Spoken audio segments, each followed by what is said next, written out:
بسم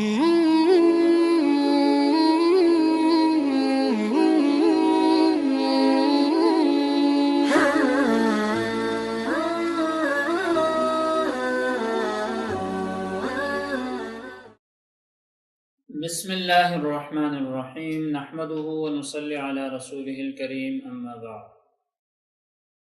معزز ناظرین گرامی، پروگرام اسلام میں تربیت اولاد کا موضوع لے کر سیف الرحمن آپ حضرات کے سامنے آپ کی خدمت میں حاضر ہے۔ آج جس موضوع پر ہم آپ سے بات کریں گے وہ یہ ہے کہ اولاد کے حوالے سے ہمیشہ والدین کو ایک بات ضرور اپنے سامنے رکھنی چاہیے کہ اولاد کی جو دینی مصالح ہیں ان کو دنیائی جو مصالح ہیں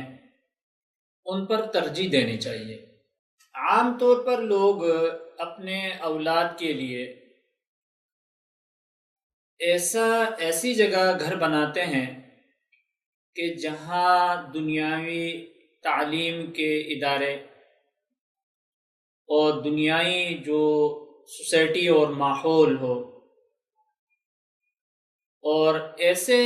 جگہوں سے اور ایسے علاقے سے عام طور پر ہم کتراتے ہیں کہ جہاں دینی ادارے ہوتے ہیں، مسجد قریب ہوتی ہے، تو اس سے ہم کترانے کی کوشش کرتے ہیں، کتراتے ہیں اس سے۔ جبکہ ہم انبیاء علیہم الصلوات والسلام کی جب سیرت کو دیکھتے ہیں تو ان کی سیرت سے ہمیں یہ بات ملتی ہے کہ وہ اپنے اولاد کے لیے ایسے مقام تلاش کرتے تھے کہ جن میں ان کے دینی مصالح ان کو حاصل ہو جائے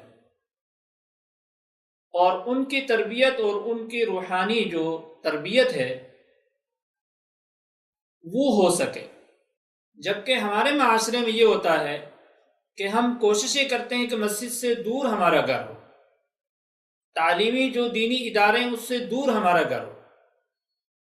اگرچہ اس میں کچھ کوتاہی اہل مسجد کی طرف سے بھی ہوتی ہیں، یعنی اسپیکر کا غلط استعمال، لیکن ان کی ان کوتاہیوں کو دیکھ کر ہمیں جو خیر کے مراکز ہیں ان مراکز سے دور نہیں جانے چاہیے۔ دیکھیں حضرت ابراہیم علیہ السلام کا ذکر قرآن کریم میں ملتا ہے کہ حضرت ابراہیم علیہ السلام حضرت ہاجرہ کو لے کر کہ ان کی گود میں حضرت اسماعیل ہیں اور چند دن کے بچے ہیں یا چند مہینے کے ہیں، ان کو لے کر حجاز مقدس جاتے ہیں اور ایک ایسے مقام پر انہیں پہنچاتے ہیں کہ جہاں نہ کھیتی ہے، نہ باغات ہیں، سنگلاخ ایک علاقہ ہے، نہ پانی ہے، نہ کچھ ہے۔ تو دنیائی کوئی تعیش وہاں نہیں تھی، عیش و عشرت کی کوئی چیز وہاں نہیں تھی، عیش و عشرت کا سامان وہاں پر نہیں تھا، لیکن وہاں پر ایک بہت بڑا دینی مقصد تھا کہ جہاں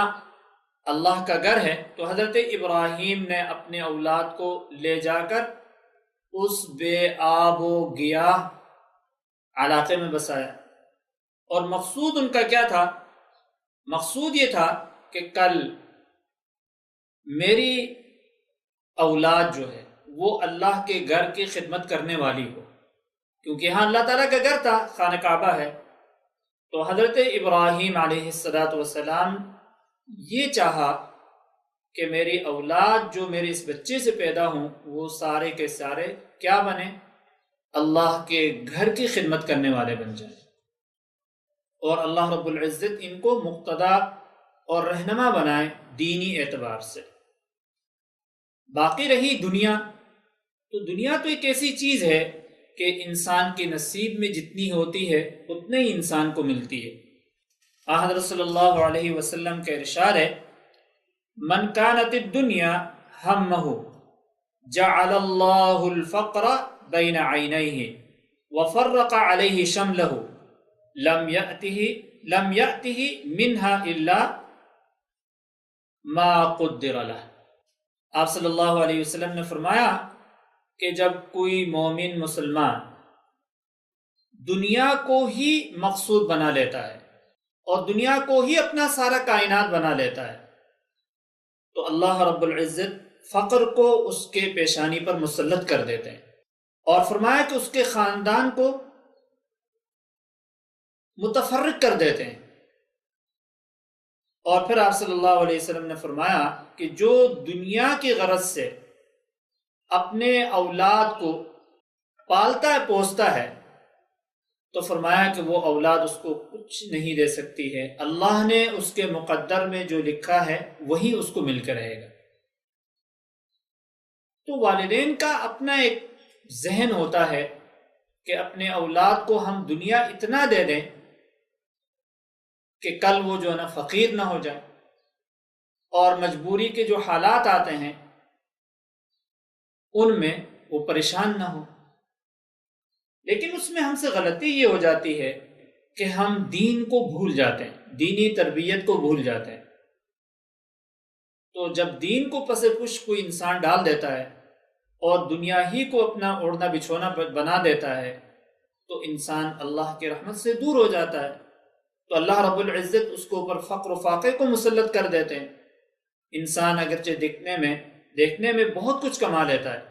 لیکن اس میں اطمینان نہیں ہوتا، خوشی نہیں ہوتی ہے، نہ اولاد والدین سے خوش ہوتے ہیں اور نہ والدین اولاد سے خوش ہوتے ہیں۔ تو معلوم یہ ہوا کہ اصل جو چیز ہے، جو انسان کی قیمتی چیز ہے، وہ خوشی ہے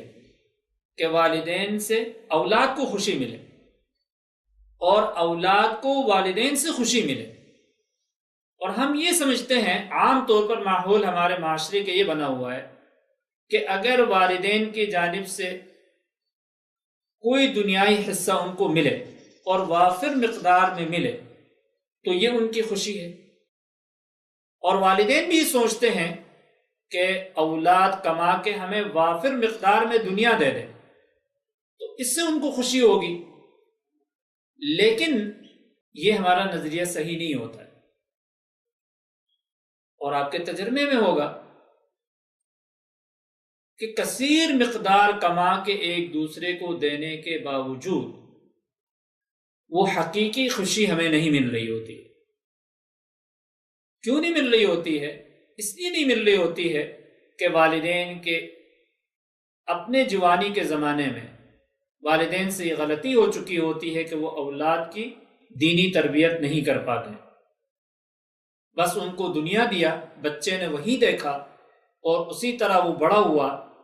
اور اس کے رویہ دنیا داری کا رویہ ہوتا ہے۔ جبکہ والدین ایک وقت ایسا ہوتا ہے کہ اپنے اولاد کے طرف سے جو نیکی کے محتاج ہوتے ہیں، اچھے رویے کے محتاج ہوتے ہیں، اور خوبصورت زبان کے محتاج ہوتے ہیں، اچھے رویے کے محتاج ہوتے ہیں۔ اور جو لوگ دنیا کو اپنا اوڑھنا بچھونا بنا لیتے ہیں تو ان کے ہاں تو تربیت نہیں ہوتی، اور تربیت جب نہیں ہوتے ہیں، بے تربیت اب اولاد بڑی ہو جاتی ہے تو سیدھا ان کے ہاں کیا ہوتا ہے، ایک لین دین ہوتا ہے کہ جو کمایا اس میں سے ایک حصہ والدین کو دیا، باقی نہ والدین کے سامنے بیٹھے، نہ والدین سے ان کی خیریت پوچھی، نہ والدین سے ان کی صحت کا کوئی سوال کیا، نہ والدین سے یہ پوچھا کہ تمہارا شب و روز کیسا گزرتا ہے۔ تو اس میں حقیقتاً ہم لوگوں سے غلطی ہو جاتی ہے کہ جب بچپن میں بچہ سیکھنے کے دنوں میں جو چیز ہم سے سیکھتا ہے تو وہ غلط ہم سکھا رہے ہوتے ہیں، اور جو بچہ جس طرح سیکھے گا اسی طرح اس کا رویہ ہوگا۔ اور ایک ضرب المثل تو مشہور ہے کہ جیسے کاٹو گے، جیسے بوؤ گے ویسے ہی کاٹو گے۔ تو معلوم یہ ہوا کہ جب بھی ہمارے سامنے دو چیزیں آئیں کہ دنیائی مصلحت بھی ہو بچوں کے حوالے سے اور دینی مصلحت بھی ہو، تو ہمارا دین یہ کہتا ہے کہ دینی مصلحت کو ہم ترجیح دیں اپنے بچوں کی دنیائی مصلحات کے اوپر، کہ ہم یہ دیکھیں کہ ہم گھر یہاں بنا رہے ہیں یا یہاں بس رہے ہیں تو یہاں کا ماحول میرے بچے کے لیے کیسا ہے، دینی حوالے سے کیسا ہے اور دنیائی حوالے سے کیسا ہے۔ اگر دنیائی حوالے سے بہت عمدہ ہے لیکن دینی حوالے سے کمزور ہے، غلط ہے، اور بچے کے غلط سوسائٹی ملنے کا خطرہ ہو، تو ایسے موقع پر والدین کو چاہیے کہ وہ اپنے بچے کے دینی مصلحتوں کو ترجیح دے اس کے دنیائی مصلحتوں کو اوپر، اور اس سے فائدہ یہ ہوگا کہ دنیا تو اللہ نے جتنے مقدر میں لکھی ہے وہ مل کے رہے گی، لیکن دین کے اعتبار سے خراب نہیں ہوگا۔ اگر ہم دنیا کی مصلحتوں کو ترجیح دیں اور دین کے مصلحت کو ترجیح نہ دیں تو کل کیا ہو سکتا ہے کہ دین تو اس کو ہم نے دیا نہیں ہے، ممکن ہے دنیا بھی نہ ملے ہمیں۔ تو اس لیے جب بھی اپنے بچوں کے حوالے سے، ان کے مصالح کے حوالے سے اگر ہمیں کوئی چیز ترتیب دینی ہو تو سب سے پہلے ہم کیا کریں کہ دین کی جو مصلحت ہے اس کو ہم ترجیح دیں دنیا کی مصلحت پر،